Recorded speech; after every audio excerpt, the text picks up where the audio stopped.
There is a moment in the Bible where people build a tower they are certain will reach heaven, and the account says the strangest thing, that to even look at it, the Lord came down.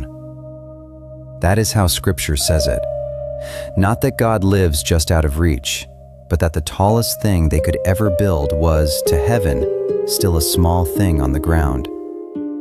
That gap between what we reach for and where God actually is the whole story. And it ends, of all things, with a name. I'm Mira, and I'll say it up front. This is the one where I'm on the human side. I'm Tov. Let's see if you still are by the end. None of us were there. But the one who was left us the account, word for word. A whole people, united, capable, reaching for the sky, building something magnificent. And God just shuts it down. Tell me how that's anything but threatened. Generations after the flood, the whole earth was of one language and of one speech. One people, one tongue, moving together. And as they journeyed from the east, they came to a wide plain in the land of Shinar and settled there. And they had an idea, a big one. They learned to make brick and to bake it hard as stone. The account even notes the materials. They had brick for stone, and slime, sticky black tar, had they for mortar. Their own stuff, their own design, owing nothing to anyone. And then they said one to another, "Go to, let us build us a city and a tower, whose top may reach unto heaven, and let us make us a name, lest we be scattered abroad upon the face of the whole earth." Make us a name. They wanted the whole world to look up and say, "There are the people who did this." To be great and safe, all on their own, with no one above them. And hear the fear underneath it, lest we be scattered. One city, one tower, one name, so they would never have to spread out and fill the earth the way they had been told to.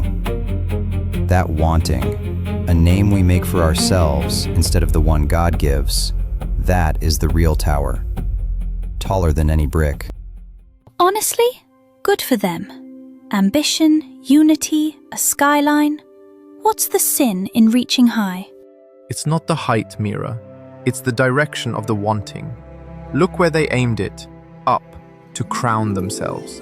Not up, to thank the God who made them. So the tower rose, brick on brick, course on course, climbing toward the clouds, the proudest thing the young world had ever made.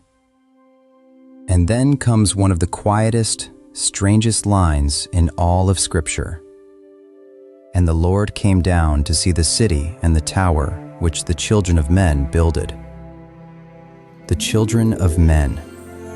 That is what the account calls the master builders of a skyscraping tower. Children. The thing they were certain would scrape heaven. And from heaven, it is small enough that the Lord comes down to look. So they stack their bricks all the way to the top of the sky, and the story has God come down to find it. Even their tallest is that far beneath him? That's the ache of it, Mira. Not that they reached too high, that they reached at all, instead of just looking up.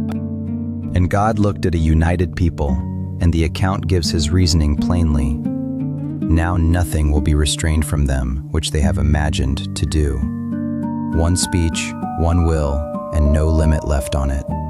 And he said, Go to, let us go down, and there confound their language, that they may not understand one another's speech. And the one speech became many. The word one man said for "pass me a brick" reached the next man's ears as a language he had never heard. The tower still stood, but the building was over, because no two hands could agree what to do next. And the Lord scattered them abroad from thence upon the face of all the earth, and they left off building. The place was named Babel, confusion, because the Lord did there confound the language of all the earth.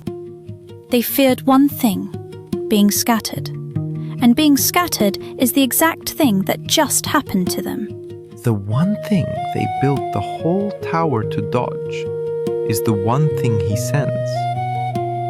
I don't know whether to call that justice or something sadder. I came in calling it jealousy, but the reason God gives isn't they're getting too close to me. It's what they could now do. One people, one will, with no limit left on it. And we'd already seen before the flood what we do with no limits. I still don't love that he used the very thing they feared. But maybe the scattering wasn't God feeling threatened. Maybe it was God putting a fence at the edge of a cliff. That's the part that stays with me. It looks like judgment. It works like mercy. He didn't end them. He slowed them down. And he left the way back to himself wide open. And here is where the whole story turns. But you have to jump ahead, a long way.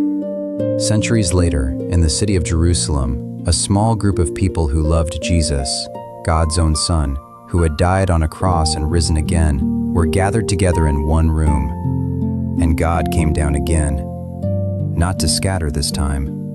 There came a sound from heaven as of a rushing mighty wind, and there appeared cloven tongues like as of fire, and sat upon each of them. The Spirit of God filled them, and they began to speak with other tongues, as the Spirit gave them utterance. Outside, a crowd had run together from every nation under heaven, and every single one of them heard these people telling the wonderful works of God, each in his own language. No one was confused this time.